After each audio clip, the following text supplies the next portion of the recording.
I wanted to spend some time talking today about one area that I think is one of the most important parts of the Buddha's teachings, and especially important for people just starting out. It's an area that I feel that most people tend to ignore because it tends to run against our deep-seated habits and tendencies. Now, most of us, we often only like to do the things that confirm what we're doing is right and help us to do it better. So some of us may want to learn meditation because we know that it offers a lot of benefits.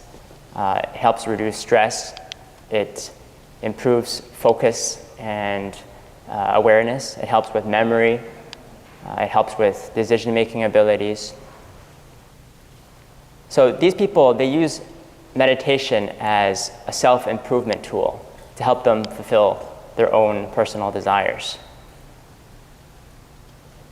But the problem is, if that's all they're looking for, just using meditation as a tool to help them get ahead in their personal life or in their career, just like going to the gym to work out, to be fitter, or signing up for a public speaking course to better learn how to manage your social relationships, then that's really missing the whole point of meditation. Because we meditate to purify our minds. Pure mind is what leads to true peace and happiness.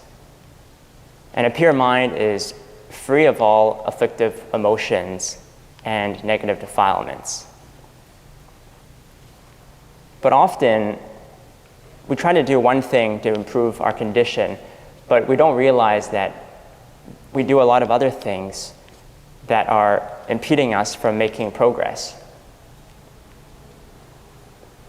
As you know, all of us are products of our conditioning. We're conditioned by our past experiences, by habitual thoughts, by our upbringing, by our environment. Now, because of this conditioning, we don't realize that we have all these bad habits that lead to a lot of toxic emotions within us. And when I'm talking about bad habits, what am I referring to? Well, I'm referring to mainly letting our five senses run wild and letting them attach to different sense objects in our environment. Attaching to these sense objects is what leads to all these toxic emotional states that we have in our mind. And so, on the one hand, we might be practicing meditation and self-compassion, but on the other, we're letting all these toxic sense objects get into our consciousness and letting it destroy our well-being. So it's very much like going to the gym every day to exercise because you want good health, but not changing your bad habits of chronic smoking and drinking. So it becomes very difficult for you to make progress in your spiritual practice and to find real lasting peace and happiness in your life if you don't first address the things that are feeding your suffering every day. So we have to learn how to take preventative measures against the things that are feeding our suffering. I talked about self-compassion before, how it involves showing yourself loving kindness and understanding when you're experiencing difficulty. Now, self-compassion is normally more reactionary in nature. It's something you do to ameliorate and cure your suffering once you've experienced it. It's a very helpful technique when it comes to dealing with the physical suffering of sickness, aging, and death, and also the mental sufferings associated with depression, anxiety, low self-esteem. But a lot of the suffering that we experience, especially the mental ones, can be prevented if we know how to protect ourselves against the defilements that erode our happiness and our well-being. So this brings me to my topic for today, which is learning how to guard our senses to live a happier and more peaceful life. Now, what am I talking about when I say guarding your senses?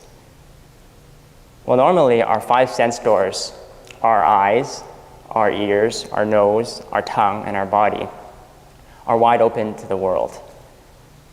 We let our 5 senses freely interact with all the different sense objects in our environment. We let our eyes see various sights of nature, sights of our surroundings, images that are being shown on our television, on the internet, in movies.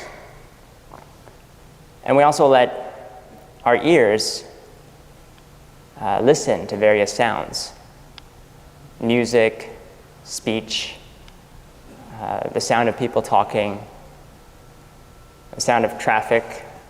Now, all this sense data that comes in, we should know that it's just raw data, that it doesn't carry any meaning with it on its own. But it's what our thinking consciousness, the mano, it adds and relates and gives it meaning. So how we interpret the data is completely dependent on how we've been conditioned by our past experiences and our habitual thoughts.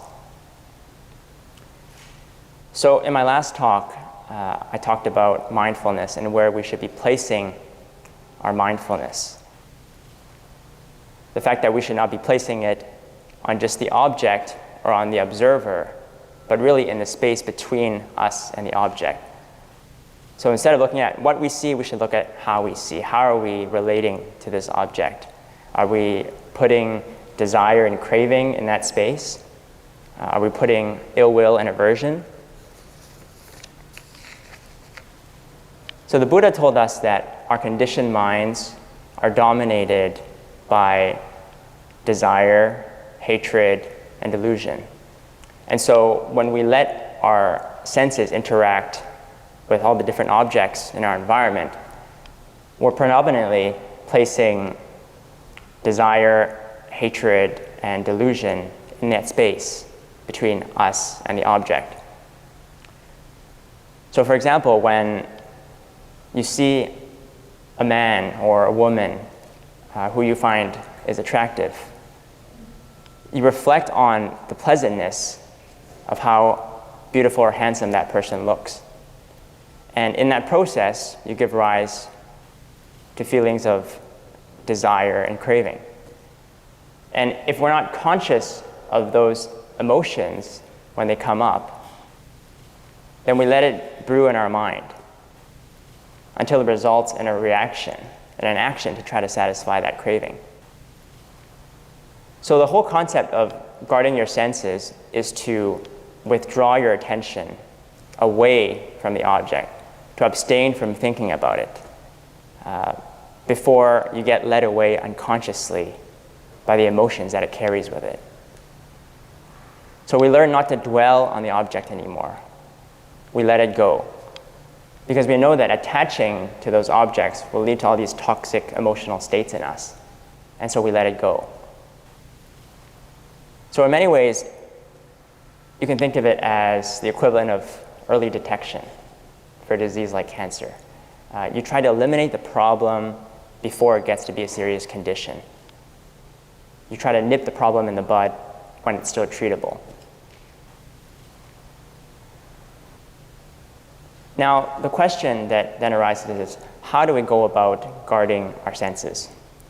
What did the Buddha teach us about how to practice sense restraint? Now, if we just rely on our mindfulness alone, then that's not enough, especially since most of us don't have very strong mindfulness to begin with. It's the same as saying, you want to hire a gatekeeper to watch over your home. Well, the gatekeeper will watch and be mindful of who's entering into your home. But if you don't tell that gatekeeper who he should be watching out for, then he won't know who to be keeping out. So if you don't tell him that you should be watching out for robbers and thieves, then he won't know. So you have to give him clear instructions in order to keep your home and keep yourself well protected. Now, another similar analogy would be like saying that mindfulness is like a flashlight that you're holding when you're lost in the forest. Now, if you want to get out of that forest, then you can't just rely on that flashlight alone. It's not enough. What you need is you need a map, you need a compass in order to get you out of that forest safely. And what is that map that we can use to lead us to safety? Well, that map is the Buddha's teachings. And the Buddha told us that if we want to practice guarding our senses, if we want to practice sense restraint, then that first starts with practicing moral discipline, or what we call sila. So sila refers to the moral code or precepts that prevent us from committing unwholesome acts. The Buddha told us that there are three essential factors for enlightenment: sila, samadhi, and prajna. Sila is moral discipline. Samadhi is stillness of mind. And prajna is wisdom. Now, some people like to look at these three factors as being progressive, one leading to the next. So you first start off with practicing morality, and in turn that will eventually lead you to establish stillness of mind. And when those factors are present, then that's when wisdom will emerge. I think the better way to look at it is to understand that they are really one and of the same. All three of them complement each other, and they shouldn't be treated as distinct categories. When you begin to uphold the precepts and abstain from committing all these unwholesome acts arising from body, speech, and mind that lead to defilements,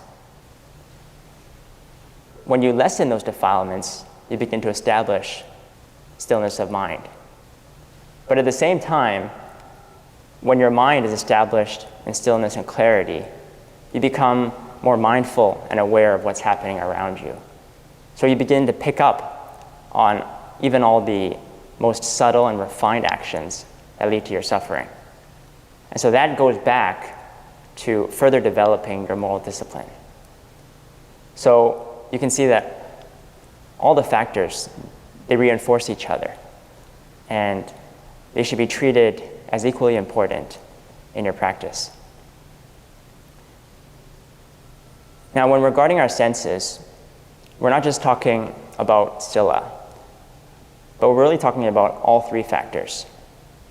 But what we do is we start with the sila, with the moral discipline.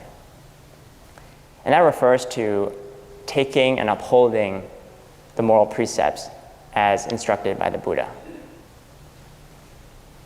Now, since we don't have much time today, we only have about 25 minutes, I'd just like to talk about using sila to guard your senses. If we have more time in the future, then maybe I can talk about the other two factors. So for lay people, we have the 5 precepts.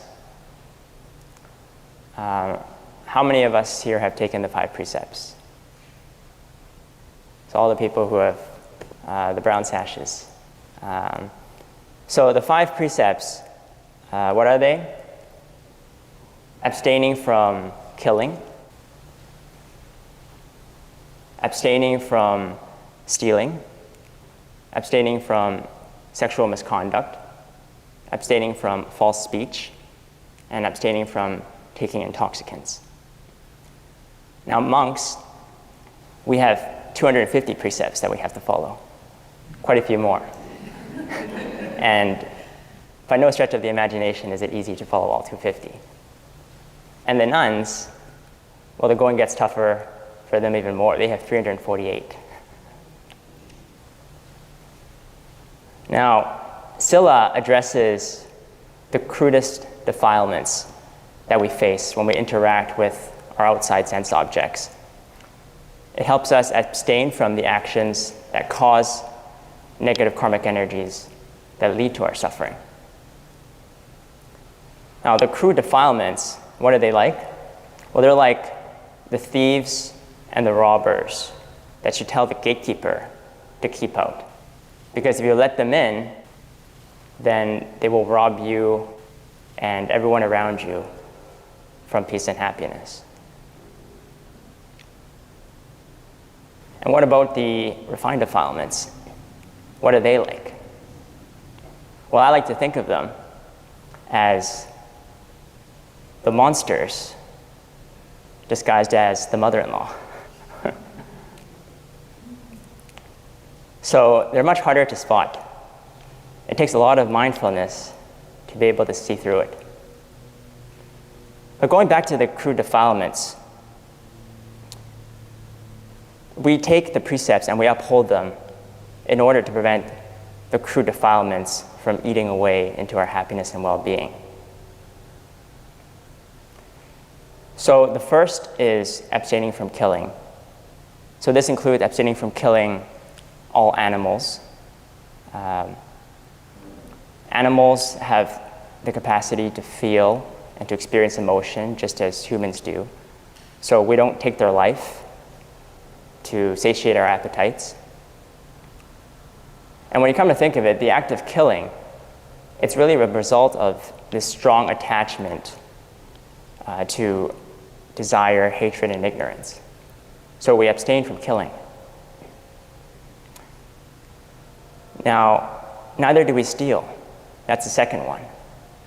Even if it's something as small as taking the pens and paper from your work back home for your kids to use. We don't do that. We don't steal. Stealing comes from the greed and desire to possess the things that you don't have. It doesn't lead to peace of mind. In fact, it leads to destructive states of mind. So we don't steal. Now, the third is abstaining from sexual misconduct. Lay people should abstain from sexual misconduct.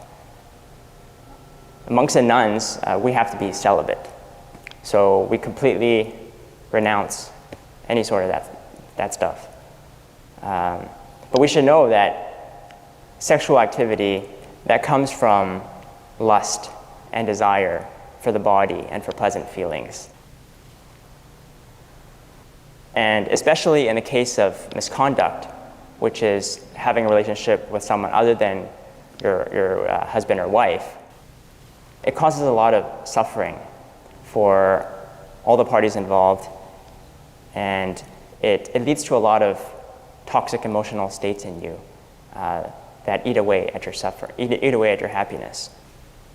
So we learn to abstain from it. And the fourth is false speech. Now, false speech is not just lying. It also includes cursing, insincere flattery, double-tongued speech. So that includes gossiping about your coworkers, telling one thing to someone but telling something different to another. All of that is false speech. And the fifth is taking intoxicants. We abstain from it. Drinking and taking drugs, it darkens the mind and it clouds our judgment. So we abstain from it because it can lead to a number of serious consequences, not just with the law, but also with our own moral development. So for the lay people, we have these 5 precepts. Now, before the Buddha entered parinirvana, Ananda, his attendant, asked him who should be their teacher after the Buddha passes away. And the Buddha responded saying that Sila should be their teacher. So clearly, Sila is a very important part of the Buddha's teachings. Even the Buddha said so himself. But why is it also one of the most controversial and one of the least practiced areas within the Buddha's teachings? Almost all of the major historical schisms in Buddhism happened because of disagreements about what precepts should be accepted and followed. It's what led to the division of the Sangha 140 years after the Buddha's passing into the two schools, the Mahasanghika, which eventually evolved into Mahayana Buddhism, and the Sthaviravada, which eventually evolved through many different branches into Theravada Buddhism. Now, there were a number of other schisms that happened in Buddhist history that led to further divisions in the Sangha community and the creation of new schools. But putting all these facts aside, why was there so much disagreement in the Buddhist community about what precepts should be followed and upheld? Well, as I said earlier, most of the things that we do because it confirms that what we're doing is right and helps us to do it better. We have a tendency to selectively choose the things that reinforce what we're doing and help us do it better. So meditation does not really conflict with this. But there's really nothing that challenges this notion more than having to live by a strict moral code that restricts our behavior and tells us that there's certain things that we simply cannot do. Now, the Buddha told us that doing these things will lead us to suffering. But most of us think that precepts and the whole idea of upholding them is far too restrictive and restraining. I can't do this, I can't do that. Isn't that limiting my freedom? If I'm not free, then how can I be happy? And isn't that running against the whole idea of practicing Buddhism to be free and happy? Well, the thing is, we've been padded with so many layers of conditioning from our past experiences and thoughts that we've actually become like prisoners of our own conditioning. So I mentioned in my last lecture that we're not really free at all, in the sense that we don't freely make decisions about the choices that we make. All the choices that we make are just the result of our old conditioned habits. And many of these habits are what actually lead to our suffering.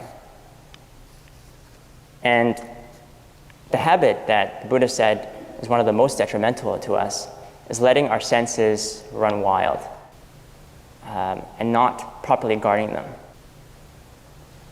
So the Buddha told us that we should practice morality to start guarding our senses, to stop the crude defilements from robbing us away from our peace and happiness.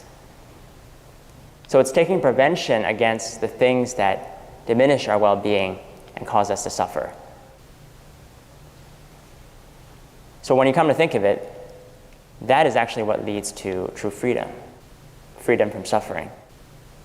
But the problem is most people don't see that. Most people don't think that upholding the precepts leads to freedom. They think it leads to restraint. They still want to eat fresh seafood. They still want to have relationships with different partners. When someone insults them, they still want to get back at them by cursing at them, slandering them, and causing all this evil speech. But when you come to think of it, all that is just letting your senses run wild and letting them become slaves to the objects in your environment. So that doesn't lead to true peace and happiness. True peace and happiness comes from first practicing sense restraint. It comes with upholding the precepts and building your mindfulness so that you can abstain from the things that cause you to suffer. So I hope that some of you can start to think more about these things. Notice when you're clinging to objects in the environment, and begin to be aware of some of the toxic emotions that cling to these objects brings into your mind. And start learning how to guard your senses, to protect your senses from giving rise to all these negative defilements. And when you can do that, then I think you'll start to find some peace and happiness in your life.